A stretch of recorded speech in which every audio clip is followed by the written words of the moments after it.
এবং সেই এফআইআরেও কোথাও আমার নাম নেই। তা সত্ত্বেও কিভাবে ওরা আমাকে অ্যারেস্ট করলো?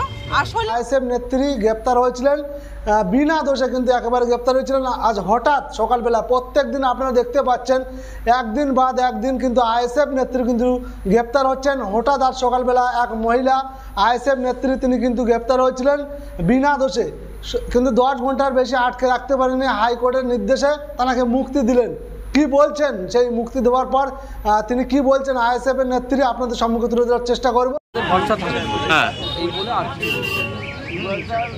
তো যেটা বলছিলাম, আমরা যেটা চ্যালেঞ্জ করেছিলাম, আমি পুলিশের সামনেই বলেছিলাম যে সন্দেশখালীতে আমি আজ পর্যন্ত পাই রাখলাম না, আপনারা কিসের ভিত্তিতে সেই সন্দেশখালীর পোল্ট্রি ফার্মে আগুন ধরানোর কেসে আমাকে ট্যাগ করতে পারেন?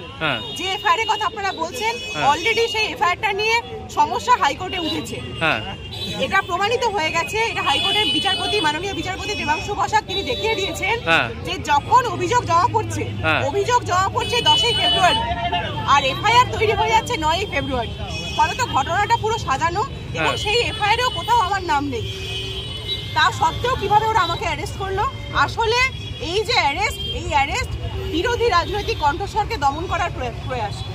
আইএসএফ এর ওপর এই যে আক্রমণ, অলরেডি এর আগে সন্দেশখালীর কেসে আইএসএফ এর মিনাখা বিধানসভার নেত্রী আয়েশা বিবিকে তারা গ্রেপ্তার করেছে এবং 3 দিনের মাথায় প্রমাণিত হয়েছে যে কোনো অভিযোগ তার বিরুদ্ধে দাঁড়ায়নি।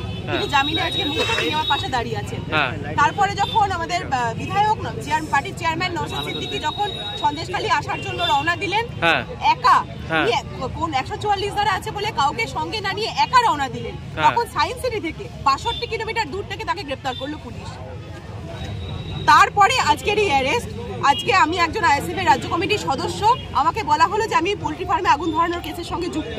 আজকে এই বসিরহাট যে আদালত, সেখানে বিচারপতির সামনে আমাদের যারা আইনজীবীরা ছিলেন তারা এই প্রশ্ন যথার্থভাবেই তুলেছেন যে আমি জুবি সাহা, আমি মেদিনীপুর জেলার বাসিন্দা, 144 ধারা থাকা সত্ত্বেও আমি কি করে সন্দেশখালীতে প্রবেশ করব এবং সন্দেশখালীতে কিসের ভিত্তিতে আপনারা আমাকে অ্যারেস্ট করলেন?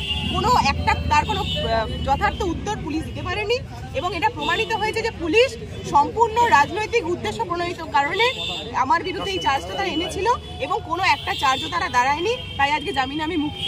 এখন আমার মতো আরও এর আগে নিরাপদ সর্দার এই কেসে অভিযুক্ত হয়েছেন এবং তিনি জামিনে মুক্ত হয়েছেন।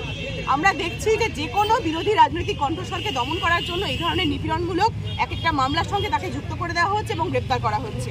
আজকে আমি আপনাদের এই ভিডিওর মাধ্যমে এই বার্তাটাই রাখতে চাইবো যে আমার মনে হয় যে আজকের দিনেই কেন এই গ্রেপ্তারটা হলো এটা একটু ভেবে দেখা দরকার।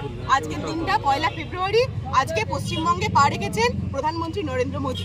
আসলে আমাকে গ্রেপ্তার করার মধ্যে দিয়ে মমতা ব্যানার্জি নরেন্দ্র মোদীর কাছে বার্তা দিলেন যে তিনি আইএসএফ বা যে কোনো বিরোধী রাজনৈতিক শক্তিকে দমন করার জন্য এতটাই সচেষ্ট যে তিনি প্রমাণ করে দিলেন যে আর কোনো এর চেয়ে বেশি কোনো স্বৈরাচারী শাসকের প্রয়োজন নেই। তিনি নিজে বিরোধী কণ্ঠস্বরকে দমন করার জন্য তৈরি আছেন। আপনার বার্তা তিনি নরেন্দ্র মোদীকে দিলেন। আপনার নামটা কি দিদি? আমার নাম জুবি সাহা, আমি আইএসএফ এর রাজ্য কমিটির একজন সদস্য। ঠিক আছে, ঠিক আছে।